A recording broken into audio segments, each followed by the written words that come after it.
다시 돌아왔습니다. 공부 많이 하고 왔죠? 처음 와서? 네, 이제 또 다시 이제 학기를 맞을 텐데 또 새롭게 힘을 내서 공부하시기 바라고. 제가 설교를 하기 전에 먼저 죄송한 게 제가 그 입술이 아니고 혓바닥에 큰 뭐죠?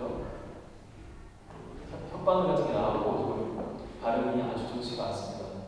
입에 뭔가 보인다 이렇게 생각하지 마시고 이해해 주시기 바라고.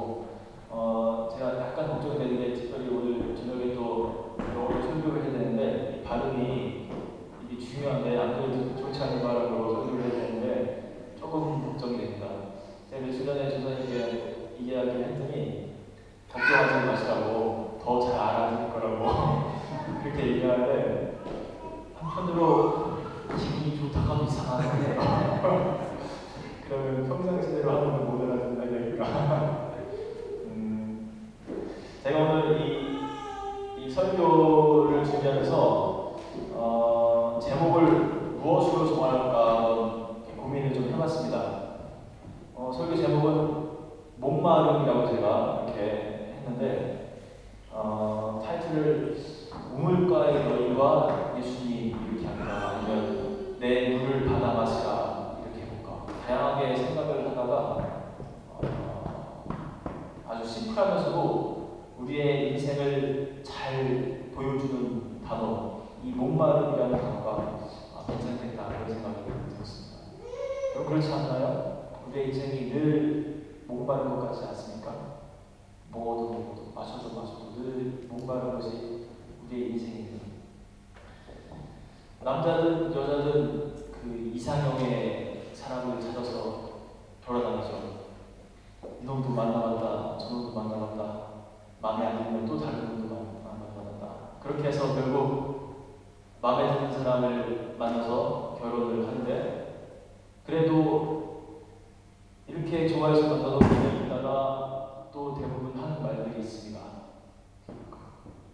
이놈도 아니었구나. 이런 얘기들을 많이 하죠.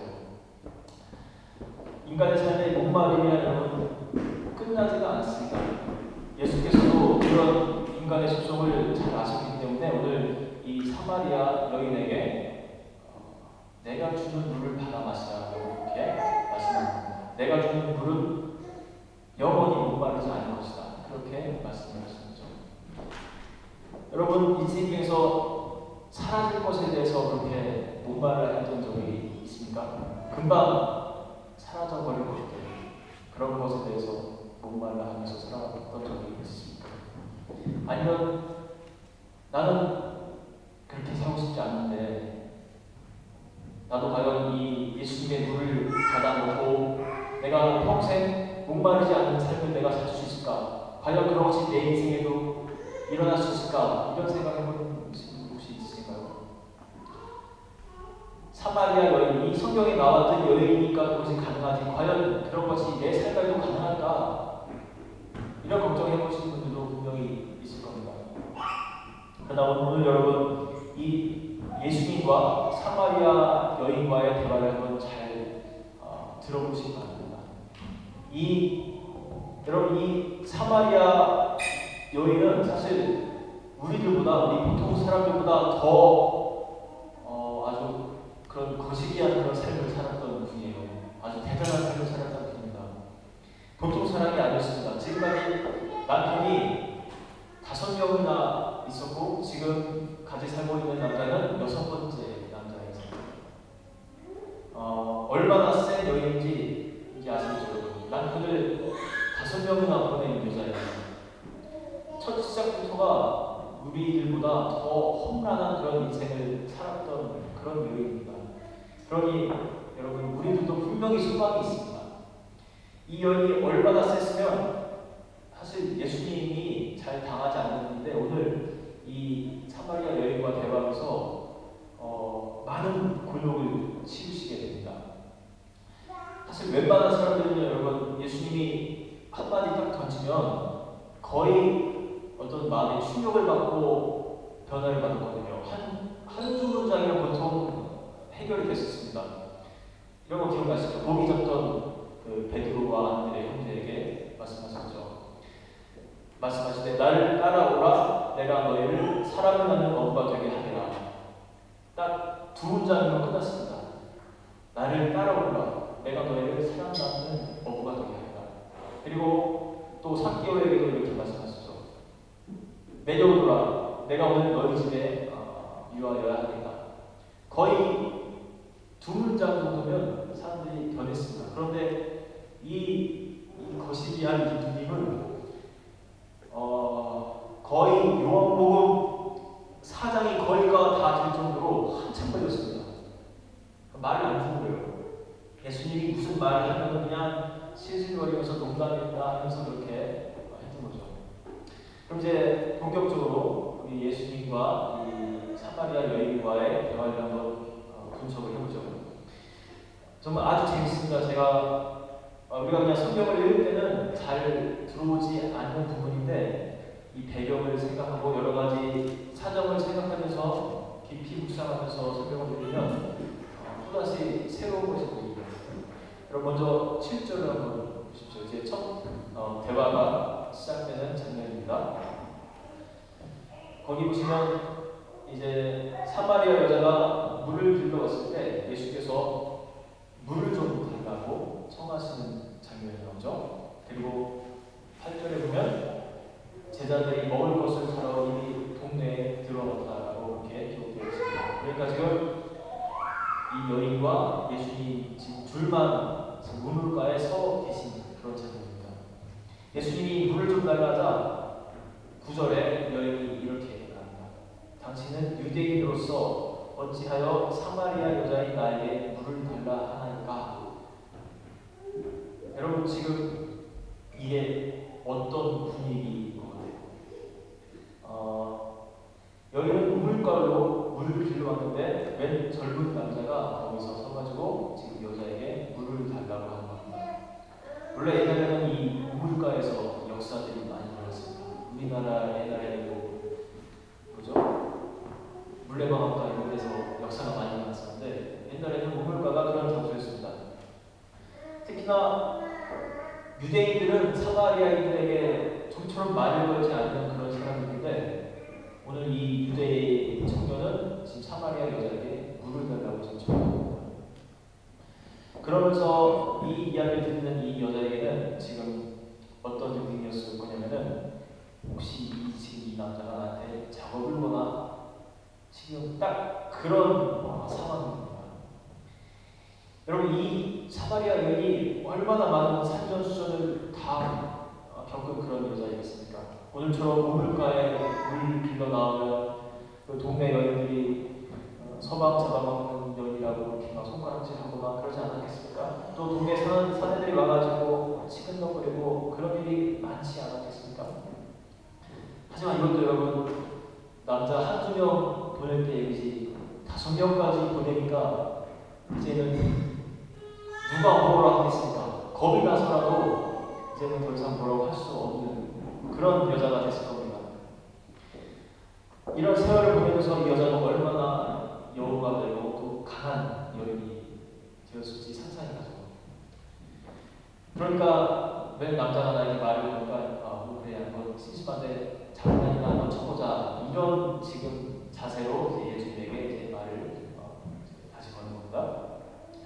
예수님은 지금 분위기가 조금 묘하게 돌아가는 이상한 그런 심정을 느끼고 약간 당황을 하셨을 것 같아요. 제가 보기에는. 그래서 이게 아니냐 하면서 다시 이제 진지하게 여인에게 말씀을 건넸습니다. 10절에 보십시오. 예수께서 대답하여 이르시되 내가 만일 하나님의 선물과 또 내게 물 좀 달라 하는 이가 누구인 줄 알았더라면 내가 그에게 구하였을 것이요 그가 생수를 내게 주었으리라. 지금 예수님이 이렇게 말씀하십니다. 여인아, 네가 지금 내가 누군지 아느냐? 내가 누군지 알았으면 나에게 생수를 달라고 네가 요청을 했을 것이다 라고 굉장히 다시 진지 모드로 그렇게 말씀하시는 거죠. 그런데 여인은 또 그냥 생글생글 웃으면서 전혀 심각하지 않게 대꾸를 합니다. 11절에 영미자매가 한번 읽어줄까요?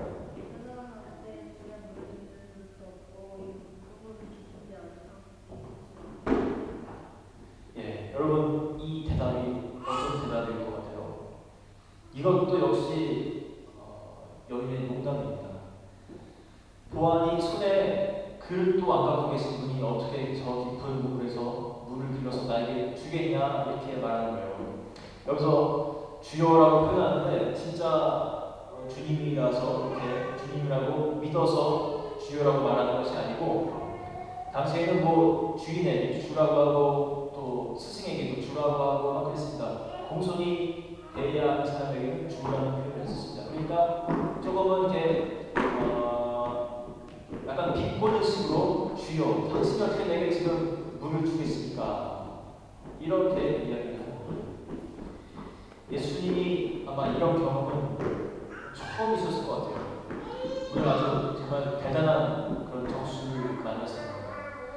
이거는 귀신 들린 여자가 아니고 차라리 귀신이라고 들었으면 이게 귀신 물을 치면서 이렇게 제대로 된 대화를 하면 되는데 멀쩡한 사람이 이러니 아주 더 난감한 상황입니다. 그러면서 여인은 한 줄을 더 떠서 12절에 또 이런 이야기를 하시죠. 지수형도 읽어볼까요? 우리 조상 야곱이 이 우물을 우리에게 주셨고 또 여기서 자기와 자기 아들들과 짐승이 다 마셨는데 당신이 야곱보다 더 크니이다. 당신이 야곱보다 더 크면 이 우물을 한번 써보시오. 이렇게 하면서 또 약간 악을 올리는 겁니다. 예수님이 이제는 굉장히 열도 날만하신데 마음을 가라앉히시고 여인을 다시 정말로 사랑하는 마음으로 13절, 14절의 말씀을 이제 또 전해주십니다. 우리 장로님 한번 보실까요? 예수께서 대답하여 가라사대 이 물을 먹는 자마다 다시 목마르리라 하니라. 내가 주는 물을 먹는 자는 영원히 목마르지 아니하리니 나의 주는 물은 그 속에서 영생하도록 솟아난 샘물이 되리라. 아멘. 이게 정말 굉장히 이게 아주 유명한 말씀 아닙니까? 근데 보통 우리 주님은 굉장히 말씀을 짧게 하시는 경우도 많거든요. 따라오너라, 내려오너라 이렇게 말씀하시는데 예수님도 오늘은 조금 긴장이 되셨는지 말씀을 조금 길게 하시는 것 같아요. 자, 이 말씀을 들은 이 여인이 이제 어떻게 되었을까요? 이제는 변화가 좀 되었을까요? 제가 여러분에게 서두에 여러분도 용기를 가지시라고 우리도 사마리아 여인 못지않게 하나님의 그 생수를 받을 수 있는 사람이라고 말씀드렸는데 아직도 이 여인은 변하지 않았습니다. 여기까지 와도 여인은 그대로입니다. 4장 15절에 이제 여자의 배부가 나옵니다. 우리 김정호 선생님 한번 보여주실까요? 여자가 이르되 주여 이런 물을 내리사 목마르지도 않고 또 여기 물 빌려오지도 않고 우리는 일반적으로 이 구절을 보면서 이제 여자가 변화가 되었구나, 마음의 어떤 움직임이 있구나 이렇게 생각하지만 이 말씀도 여러분 자세히 보시면 이것도 농담입니다. 예수님은 지금 영혼의 목마름에 대해서 이야기를 하시는데 여인은 지금도 여전히 마시는 물에 대해서 이야기하는 겁니다. 어디 평생 목마르지 않는 물 있으면 저에게 한번 줘보십시오. 그래서 제가 다시는 여기 우물가에 오지 않아도 되도록 한번 그런 물 있으면 한번 줘보세요. 손에 그릇 좀 주세요. 이렇게 하면서 지금 또 농담을 하는 중입니다. 저보고 성경 속에서 가장 강했던 여인을 찾으러 가면 저는 바로 이 사마리아 여인을 찾는 것 같습니다. 남편 5의 이 죽음의 사인이 무엇이었을지 짐작이 가요. 아마 화병이 아니었을까 싶어요. 이 강한 여인과 살면서 물 한 통이 터져서 대화하면서 그렇게 해서 다 죽지 않았을까 그런 생각이 들었습니다. 예수님은 여러분 어떠셨을까요? 예수님도 반은 사람이지 않습니까? 그러니까 인내심에 이제 한계를 느끼셨습니다. 그리고 하시는 말씀이 무엇이냐면 네 남편 불러와 이거예요. 이 진짜입니다 이게. 너랑 말 안 통한다. 가서 네 남편 불러와. 여러분 16절에 정말 그렇게 기록되어 있습니다. 일시대 가서 내 남편을 불러오라. 대화가 안 되니까 하는 거예요. 전 이 스토리를 보면서 개인적으로 또 하나의 희망을 느꼈습니다. 하나님의 아들인 예수님조차도 한 사람의 영혼을 전도하고 변화시키는데 참 애를 많이 쓰셨습니다. 시간이 많이 걸리시긴 하셨죠. 저도 목사로서 이런 장면을 보면서 한편으로는 위로가 돼요. 예수님도 저러셨었는데 뭐 다 이게 막 되는 것이 사실 진짜 남편을 부르라고 한 것은 아니고 이제 이 소재를 이 화제를 돌리시고자 하셨던 겁니다. 이제 생수 갖고는 대화가 안 통해요. 그러니까 호랑이를 잡으려면 호랑이 불에 들어가라고 한 것처럼 예수님도 이 여자에게 있어서 가장 이 센시티브한 그 주제를 꺼내신 겁니다. 남편에게 이제 꺼내신 겁니다. 그러자 여인이 뭐라고 그럴까? 남편을 데려오라고 이렇게 하자 뭐라고 하죠? 굉장히 놀랄 것 같은데 여러분 이 여인을 아직 모르셔서 지금 6번째 남자와 살고 있으면서도 가서 네 남편 불러와라고 하니까 하는 말이 17절에 나는 남편이 없나이다 호호호호 하고 또 장난을 쓰는 거예요. 이게 정말 대책이 없는 여인입니다. 이 미친 것도 아니고 차라리 미쳤으면 다행인데 미친 사람보다 더 환장하게 사람을 아주 박박 긁는 거죠. 무슨 말을 하면 진지하게 듣지도 않고 그냥 계속 농담만 하는 거예요. 우리 주변에도 이런 사람들이 가끔 있어요. 환장하게 하는 사람들, 대화를 안 통하게 하는 사람들이 있습니다. 이 여인을 가만보면 어쩌면 이 우물가에서 이 젊은 남자였던 예수님을 한번 유혹해 보고 있던 것은 아닐까 이런 생각만으로도 드는 장면입니다. 그러나 예수님은 이런 답답한 사람도 끝까지 포기하지 아니하시고 오히려 작전을 바꿔서 다시 여인을 설득하고자 이렇게 놀고 갔습니다. 여러분 17절, 18절을 한번 보시면요. 우리 안종호 선생님 우리 박동진 집사님 읽으시고요.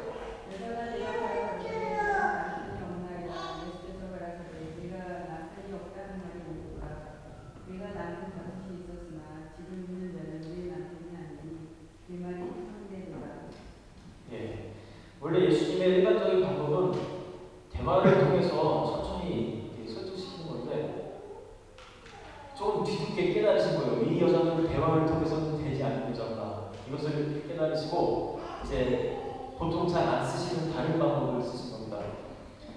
과거를 맞추셔서 내가 보통 사람이 아니라는 것을 이제 보여주신 거예요.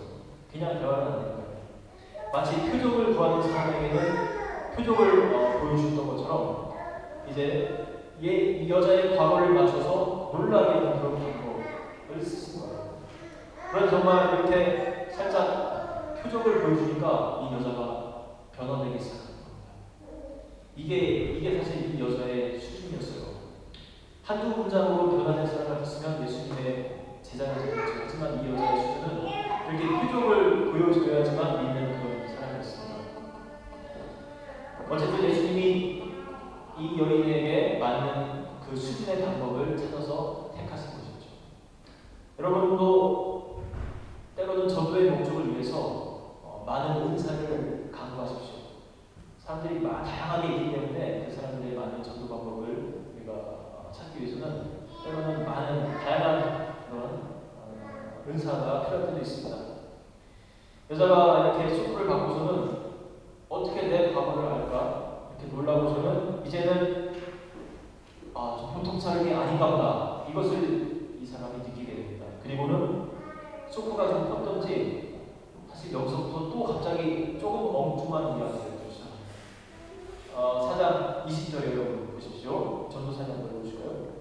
우리 조상들은 이 산에서 예배하였는데 당신의 말은 예배할 곳이 예루살렘에 있다 하더이다. 여자가 갑자기 조금 엉뚱한 소리를 사실 하는 겁니다. 지금까지 생수 얘기하다가 남편 얘기하다가 갑자기 이 산이 어쩌고 저 산이 어쩌고 하면서 예루살렘에서 예배가 어쩌고 하면서 갑자기 이 소금 받은 소리를 사실 하는 거예요. 하지만 예수님께서는 이 살짝 정신 나간 이 물음에도 아주 성의 있게 기가 막힌 그런 답변을 하십니다. 뭐라고 답변하시면 4장 23절과 24절 지시형들을 읽어주십시오. 23절, 24절. 아버지께 참되게 예배하는 자들은 영과 진리로 예배할 때가 오나니 곧 이때라 아버지께서는 자기에게 이렇게 예배하는 자들을 찾으시느니라. 하나님은 영이시니 예배하는 자가 영과 진리로 예배할지니라. 아멘. 네. 이게 여러분 굉장히 유명한 말이지 않습니까? 우리 교회에서도 많이 쓰는 그런 말이고, 가만 보면 오늘 이 사마리아와 여인과의 대화 속에서 아주 예수님의 명언들이 많이 나왔습니다. 이게 정말 아주 험난한 과정 속에서 나온 그런 명언들이에요. 그런데 여러분, 오늘 이 여인을 보면서 좀 웃긴 여자다 싶은 생각도 들면서 한편으로는 이런 생각도 해봅니다. 이런 여인이 만약에 내 형제 자매라면 얼마나 가슴이 아플까, 이런 생각을 해보게 되지 않습니까? 아무리 말을 해도 아무리 저도를 해도 먹히지 않는 것 같습니다. 하지만 예수님은 끝까지 포기하지 아니하시고 그 사람에게 맞는 전도 방법을 택하셔서 변화시킨 것입니다. 여러분, 이것이 우리가 하나의 배울 점이죠. 여러분도 눈높이 전도 방법을 한번 개발해 보시고, 여러분 이 말씀 중에서 정말 되지 않는 사람들이 있을지라도 끝까지 기도하고 사랑하면서 눈높이 방법을 한번 전도 방법을 찾아보시기 바랍니다. 여러분, 이렇게 정말 예수 그리스도를 만나야 합니다. 예수를 만나지 않고는 이 여인처럼 목마른 인생을 살 수밖에 없습니다. 이 여인의 삶에도 6명의 지금까지 남자가 있었습니다. 그리고 또 주변에 많은 사람들이 있었겠죠. 하지만 이 여인의 그 갈급한 목마름을 채워주는 사람은 아무도 없었습니다. 결국은 예수님을 만나기 때문에 이 여인은 새로운 목마르지 않는 새로운 삶을 살 수 있었던 것이죠. 그럼 제가 얼마 전에 힐링 캠프라는 그 프로를 보았는데, 거기 박진영이라는 가수가 나왔습니다. 그럼 아시죠? 박진영? 그 사각턱을 가진 가수. 이 사람이 인터뷰를 하면서 이런 말을 하더라고요. 자기가 처음에 목표는 돈 30억이 있는 것이 꿈이었던 겁니다. 30억만 있으면 내가 일평생 편안하게 살 수 있을 것 같다라고 생각해서 그것이 소망이었던 겁니다. 하지만 젊은 날에 정말 열심히 해서 그 30억을 벌었는데, 그렇게 번 이후에도 이 사람의 어떤 행복 지수가 채워지지 않더라는 겁니다. 그래서 가수로서 또 하나의 소망이 생겼대요. 그 빌보드 차트 10위 안에 드는 것이라는 새로운 소망이 생겨서 또 열심히 노래하고 있었더니 결국은 우리나라 최초로 빌보드 차트 안에 들었던 겁니다. 이 정도면 그 가수로서 많은 성공을 한 거 아닙니까? 그런데 이 사람이 고백하기를, 그래도 여전히 자기의 행복 지수는 채워지지 않았다고 이렇게 얘기합니다. 이게 지수가 100이라면 굉장히 적을 수밖에 채워지지 않았다고 이렇게 얘기합니다. 그러면서 어떻게 하면 내가 행복해질까 이런 고민을 하는데 새로운 소망이 생긴다는 거예요. 이제 내가 나를 위해서 사는 것이 아니라 다른 사람을 위해서 살면 내가 조금 더 행복해질까. 그래서 기부를 하기 시작했습니다. 그랬더니 조금밖에 채워지지 않던 그 행복지수가 이제는 거의 꽤 많이 채워지더랍니다. 그런데 이 사람의 마지막 소망이 아직도 남더라는 거예요. 아직까지 100%가 채워지지 않더라는 거예요. 그 마지막 소원은 분명히 젖는 자가 있을 거라는 겁니다. 지금까지 나의 인생을 돌아볼 때 분명히 누군가가 나를 도와줬더라는 거죠. 그리고 이제는 내가 그 어떤 보이지 않는 그 젖는 자에게 가서 감사하다라는 그 고백을 해야 될 때다. 이런 고백을. 그래야지 내가 100% 그 만족한 행복지수를 내야 될 것 같다. 그런 얘기를 들었습니다. 여러분, 이 박진영의 인생은 우리 인생의 목마름을 보여주는 아주 좋은 예입니다. 이것만 이루면 행복할 것 같은데, 또 이것만 이루면 행복할 것 같은데, 그러나 행복은 절대 채워지지 않았습니다. 저는 이 프로를 보면서 이 사람이 그래도 어쩌면 성경을